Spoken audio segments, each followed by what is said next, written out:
everybody, I'm Dave, and welcome back to Odinada's Den.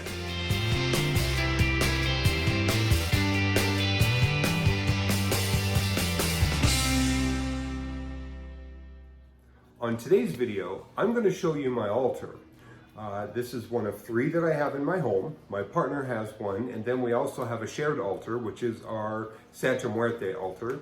And that one is our altar to the dead. It is our sacred space where we honor our friends and family who have passed on. But today's video, we're going to talk about my working altar. My altar is a living altar, so I do have lots of plants. I have a lot of nature elements. I'm going to be showing you just kind of the various things that I like to keep myself surrounded by. Anything that you're going to see today they're things that I've purchased on my own, or they were gifted to me. I'm not sponsored by anyone, so I'm just kind of on my own here. If I know where an item came from, I'm happy to drop a link down below so that you know. Otherwise, a lot of the stuff that you're going to see are actually going to be thrift store finds and secondhand finds. So that being said, let's jump right into it. Here is my altar. It is just a desk that I purchased secondhand from someone on Facebook Marketplace. I believe the desk likely came from IKEA, but I liked it specifically because of the hutch that is on top there.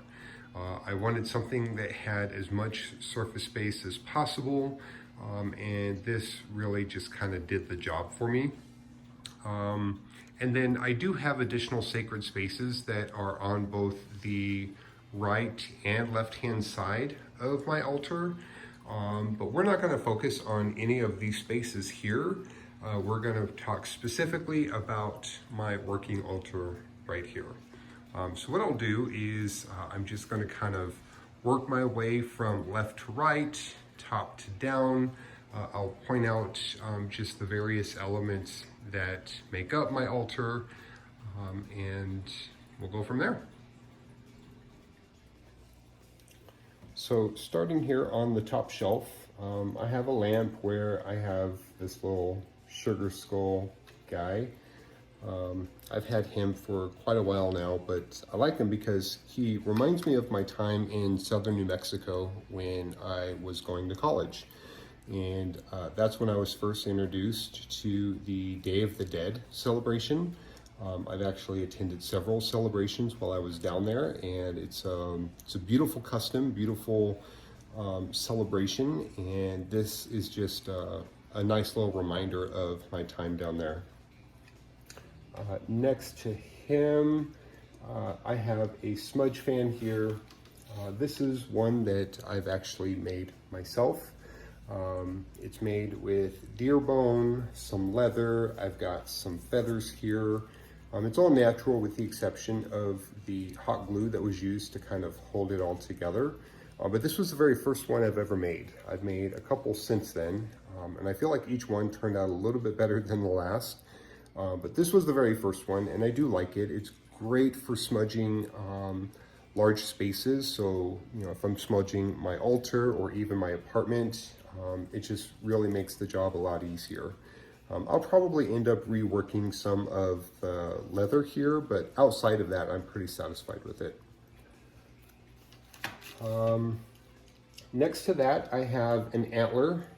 This was an antler that I found at a secondhand shop here in Denver. I really can't speak to whether or not it was sourced responsibly. I'd like to think that it was. These things are pretty much a dime a dozen here in Colorado. But you know, nonetheless, when I came across it, I knew that it was going to have a special home here on my altar. So this is where I keep it. It does hold my little wind chime here. Below there, I've got a couple of onyx ravens.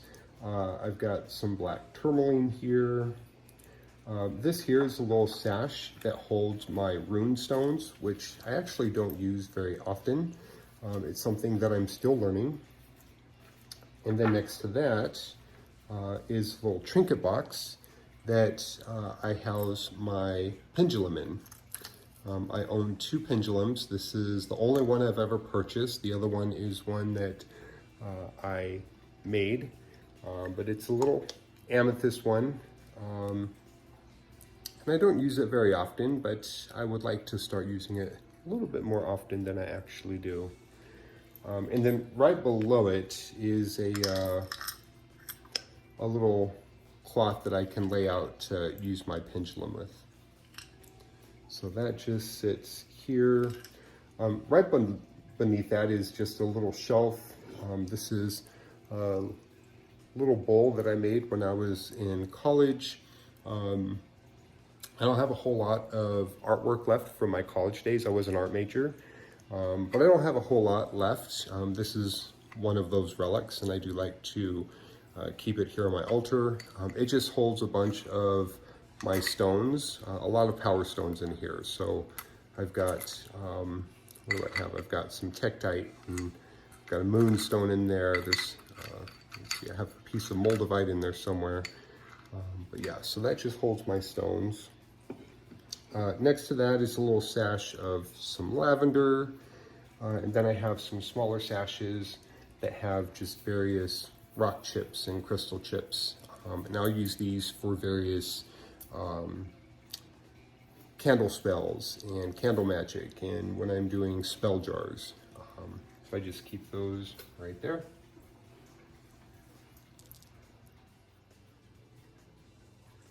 So moving along, this is where I keep my little money tree.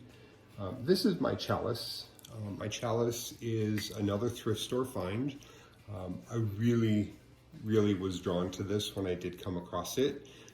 It was the only one like it that was sitting on the shelf, and I immediately got a really good vibe from it and knew that I needed this for my altar. So this is one of my witchy tools. It serves as my chalice.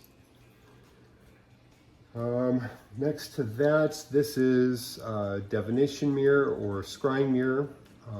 This is another thrift store find. I do like the fact that there is kind of this ornate design that sits on the front of it.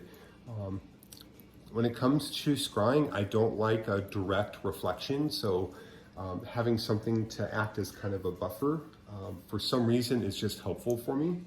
And then I do have a little mini cauldron that sits right in front of it. This is one of 2 cauldrons that I have. This is the smaller one that I have, and the one that I'll use for various spells or rituals.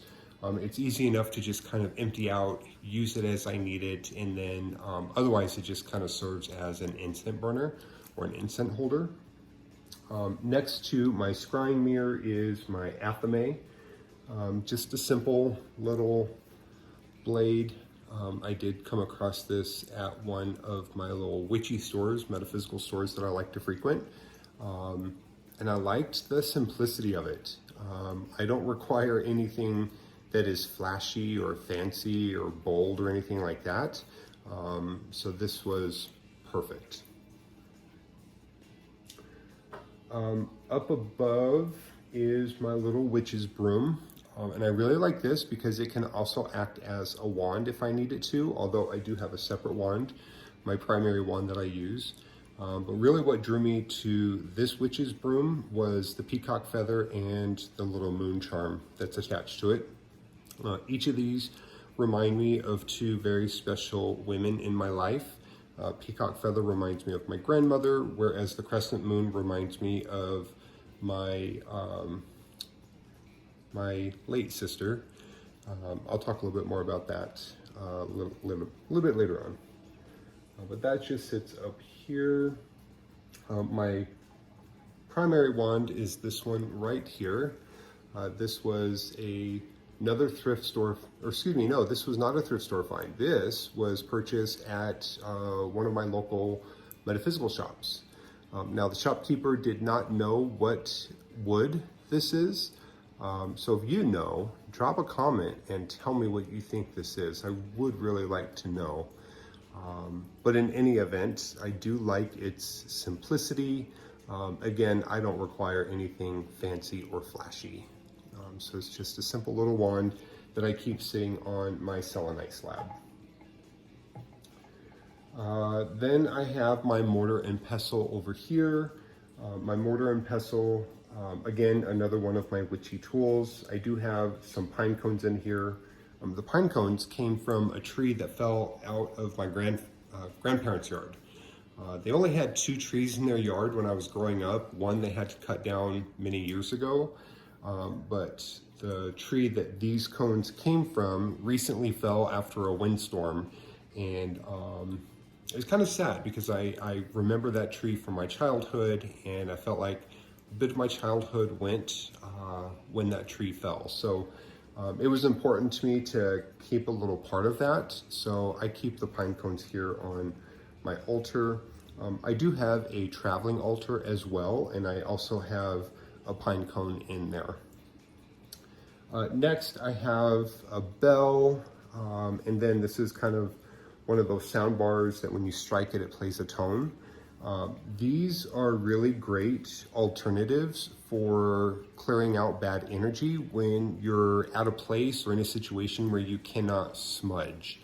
I like to burn a lot of Palo Santo, but I can't always do that, especially when I am at my grandparents'. So these are great alternatives. That's what I use those for. Behind them is my Pagan Otherworlds tarot deck. That deck was a gift to me by my partner for my birthday this year. I'm brand new at reading tarot. I'm not all that comfortable with it just yet. And this deck I found, although I love the artwork and it's quite beautiful, the imagery just does not resonate with me so much. So until I get a little bit more comfortable with the interpretations and the meanings of each of the individual cards, I feel like this is something that I can graduate to eventually down the road. So over on this side, I have a few things. So let's see, so beginning with the Turkish lamp, this was purchased at a little metaphysical shop that is just north of Denver. And when I saw it, I knew that I had to have it because there are 2 elements in this lamp that really remind me of both of my sisters. So I have a sister who really absolutely loves the color purple. So the lamp itself reminds me of her. But then there is a crescent moon shape that is built into kind of the frame of this lamp. And that moon reminds me of my late sister. We did lose her about a year ago, quite unexpectedly. And she used to always say, "I love you to the moon and back." And so for that reason, moons just always, I connect with her through imagery of moons, specifically crescent moons. So the lamp is really representative of both my sisters. On it, I have a little witch's broom that I hang there, and then I've got some antique glass beads. I do wear these from time to time, but when I'm not wearing them, they just kind of sit here. These were a thrift store find.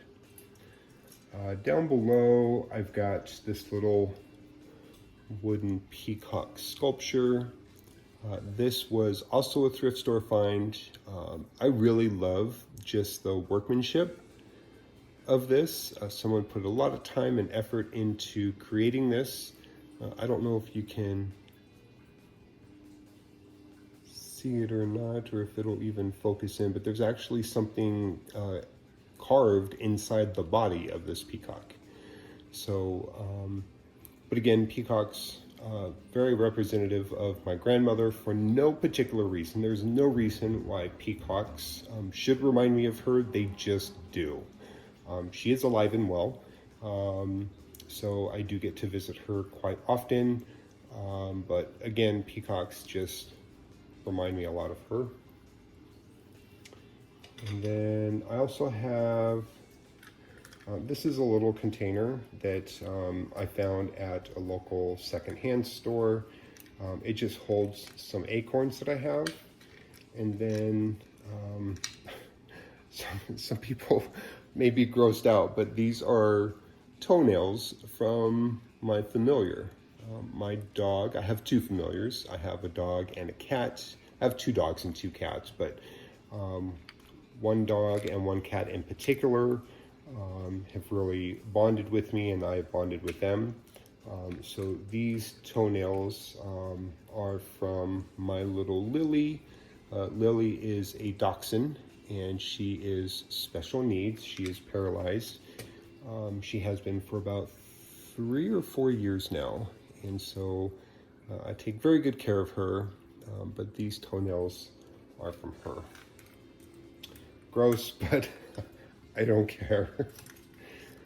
Let's see, and then I also have a vase here that is filled with peacock feathers. So the peacock feathers I do get from a local metaphysical store. Eventually I will buy their entire stock. It seems like I walk out of there with at least 2 of them every time I go. But they just go here into a little vase that I keep on my altar. All right, so moving right along, I do have, let's take this down. I have a drawer here, and inside it is where I keep various candles. Let's see if we can get an image of there. So I got candles in there, all different colors. I've got some matches. This is where I keep extra Palo Santo. I do have extra spell jars. This is something that I've really been getting into a little bit more. I actually make these for, I've got several of them that I've made for my traveling altar, but I've also made some for my partner. I've got some candle holders and some wooden matches. And then I also like to keep cards in here from people that, that I come across in my life. Of that have some sort of connection to the metaphysical, and regardless of what it is, but I keep their cards in here. Below that is another little shelf. This here is a box that came with an Etsy tarot deck that I purchased. I don't keep that deck in this box. I actually keep my Light Seers Tarot in here. And this has really been an instrumental deck in helping me to understand the tarot. I don't know if it's because it's a more modern deck, but something about the imagery I just seem to connect with a little bit easier versus the Rider-Waite-Smith system. So if I do pull, there are 2 decks in particular that I'll use that are a little bit more modern and that I can connect with a little bit easier. But when I do pull a tarot card, I always try to relate it to the Rider-Waite-Smith card so that I can gain that understanding. But this deck just sits here. And then next to that, this is a box that I found while thrifting. Found it a couple of weeks ago.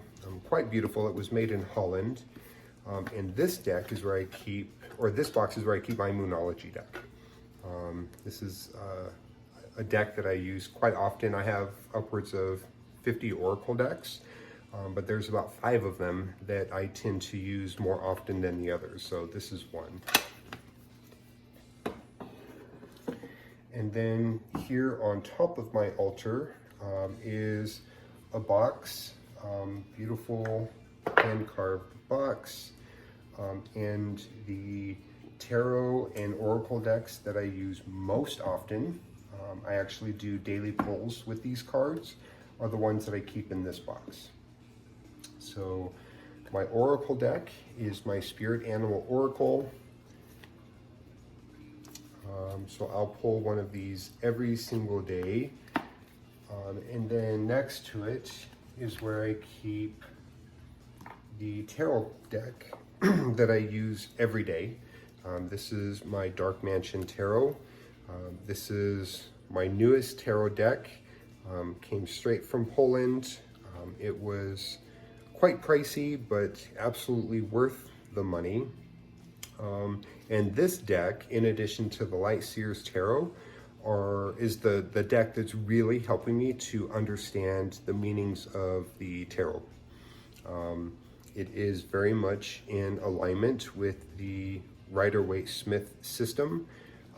So I put a lot of value into this. This deck is amazing.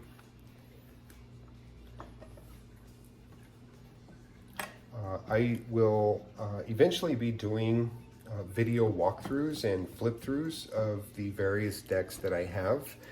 I've already got some that I've recorded, I just have not released them yet. But this one is going to be the first one that I will put out there, so be on the lookout for that. Let's see, moving right along, I do have quite a number of candles and candle holders. So just kind of get resituated here.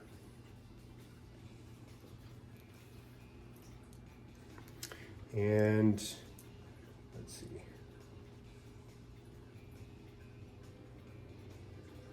All right, so how's that? There we go. So this is my main altar space. This is where I do all of my readings. All of my magical work happens in this space here. I've got, kind of sitting on top, I have several candle holders. These are my favorite. I've got, and every candle holder does have a match. So I've got a set of these, a set of these, and a set of these. But they're all thrift store finds. This one in particular is my favorite, only because, I don't know, they remind me of a kind of a miniature version of what you would find in a grand pagan temple. They kind of have, I don't know what it is. It's like a, I don't know if it's a goat head or what, but I mean, they're just beautiful. They're solid brass, and I use them every day. Next we have, let's get this out of the way here. This is, it's a dragon candlestick holder.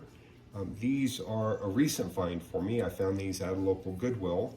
And they weren't even out on the shelf yet. The guy was still putting stuff out, and he had a bin filled with stuff. And I was kind of snooping around in there and came across a set of these. So I immediately snagged them. They're very beautiful.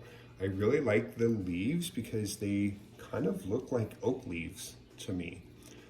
But in any event, I use these to hold my black and white candles. And then these are just simple little candle holders. I also have a couple of crystal balls. So this one is my quartz crystal ball. Over on the opposite side is where I have my cherry quartz crystal wall. This one, I got this one at a local metaphysical store, one of my favorites in Denver. And then this one over here, I actually got last year at the Rock and Gem and Mineral Show that was here in Denver. I got it for a steal. It was an amazing price. I couldn't pass it up. And this was actually my very first crystal ball. I do have a silver pentacle back here. I'll use that for various spells and rituals. And then kind of in the center here is my spirit board. My spirit board is a Etsy purchase. I've not used it. I do respect the rules that come with using the spirit board. And because I tend to be a solitary practitioner, I know you're not supposed to use them alone. So I don't, but I do like to have it. I've wanted one for quite some time. I had one when I was much younger.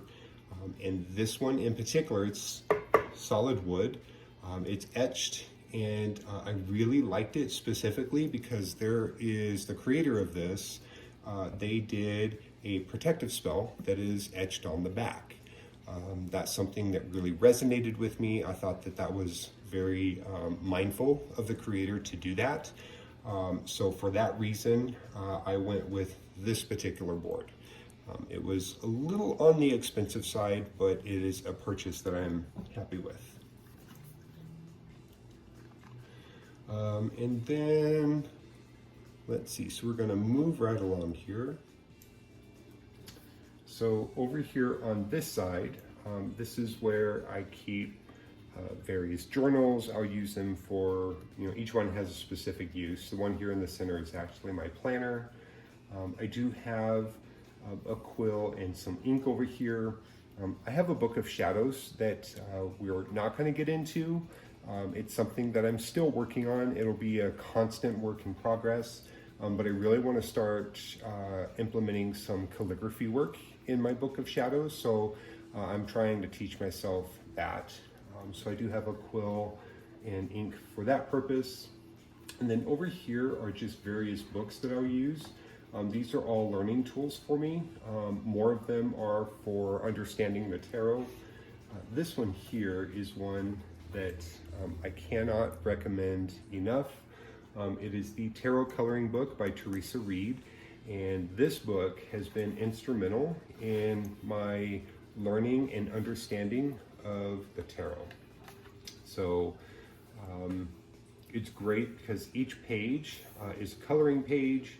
And then opposite of that is specific detailed information about that particular card. So I can actually use this to help me learn the meanings of each of the cards. I'm just getting started, as you can see, but this is a great learning tool. I recommend it to anyone. And then next, I do have, this is an acorn that is actually a candle. It's a metal container. I found this while thrifting a couple of weeks ago, and I like it because the candle was brand new. It hadn't even been burned. But once the candle burns out, I can either put another candle in there or maybe even use it as a trinket box. This is a jar of Florida water. It's a spray bottle. And what I've done is I harvested some spring water, some natural spring water when I was in Manitou Springs, and I made moon water out of that. So I will fill this about, 3/4, maybe 2/3 of the way with Florida water, and then I'll do the rest with that natural spring moon water that I made. And I'll make spray bottles out of them. This is great because I can really focus where it is that I want to spray this. I find it to be a lot less wasteful, and a little goes a long way compared to just using the bottle that the Florida water comes in and pouring it out. I've got these all over the place. I've got one here. I keep one in my traveling altar. I have one in the bathroom. I've got one at my desk at work. They're all over. So very handy. This is just the lid to my little mini cauldron. These are some prayer beads that I actually got this past weekend at the Mind, Body, and Spirit Metaphysical Show here in Denver. So I usually just put those there. I actually take these to work with me now. I do have a quartz crystal cluster that I'll put on top of my box here. This box is another, it's another item that I purchased. I'm sure I got it while thrifting or maybe yard selling one day, but I've had it for many, many years. And I really like it because it kind of reminds me of like a pirate treasure box. But this is where I keep my very first tarot deck. This tarot deck is a purchase from Etsy, and I love it. Although I struggle with understanding the symbology and the meaning of the Rider-Waite-Smith cards. The cards themselves are just absolutely, they're beautiful, they're stunning. I do have an unboxing of this that I will be posting up at some point.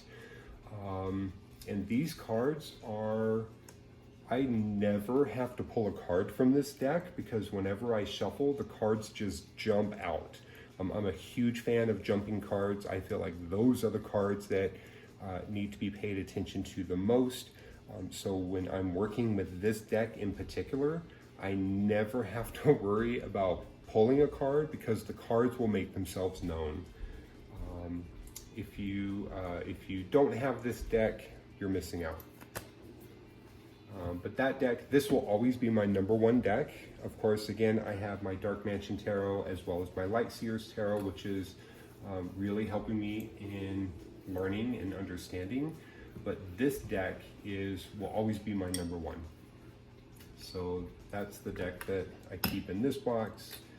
And then this is just a little quartz coaster that I use to hold my teas or my drinks. Down below, I do have a shelf that's down below here. And let's see. So my coworkers have recently expressed great interest in what it is that I do. I've recently started coming out of the broom closet. Came out of other closets many years ago. But I'm just starting to come out of the broom closet, and I feel very grateful and thankful that my coworkers, my manager, they all embrace what it is that I do and my interests. So much so that we now do daily card pulls at work. So I mentioned earlier there's about 5 Oracle decks that we tend to rotate between. This is just one of them. So this one, let's see, I forget which is which. I've got, this is my Elemental Oracle. So this one is one, we haven't used this one very often. This one's fairly new one into the rotation. Again, I have about 50 Oracle decks. I do tend to go with the one that kind of speaks to me for the day. And that's a fairly new one that I've added into the rotation. This is my Messenger Oracle. This is a great deck. I like the simplicity of the messages. And this is another one that I'll definitely be doing a video walkthrough of. And then below that, this is a metal box. It used to be like a little cash box that I actually modified. So I did this kind of burnt parchment treatment to it, and inside is my Fairy Oracle. Another great deck. This one shuffles beautifully. The artwork, I mean, it's very beautiful.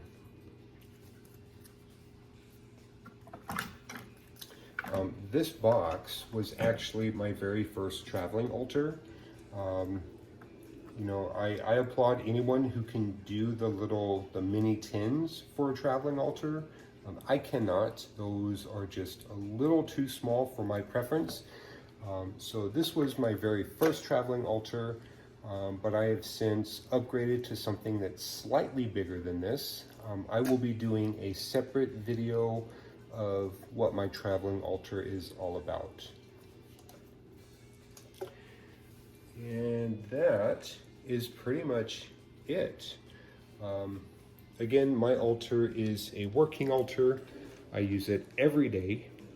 This is the one place that I cannot wait to get to when I get home from work.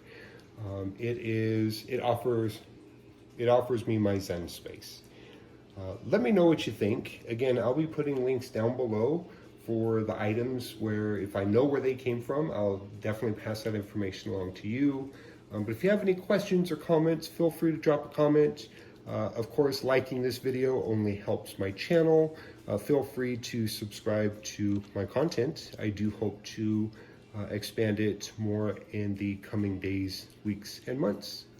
Thank you all for watching, and we'll talk soon.